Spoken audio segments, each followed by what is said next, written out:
Ayun guys, nagpainit tayo ng pansit. Yan, sumikos-mikos lang natin yan. Lagyan rin natin ng toyo yan. So nagdagdag tayo ng soy sauce. Ayan guys, mikos-mikos lang natin yan. Ayan. Ayan guys, sumikos-mikos. Ayan. So lalagyan natin ng paminta yan guys.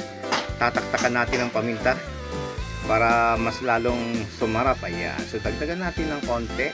Ayan. Ayan, taktakan pa natin yan para umanghang ng konti. Ayan.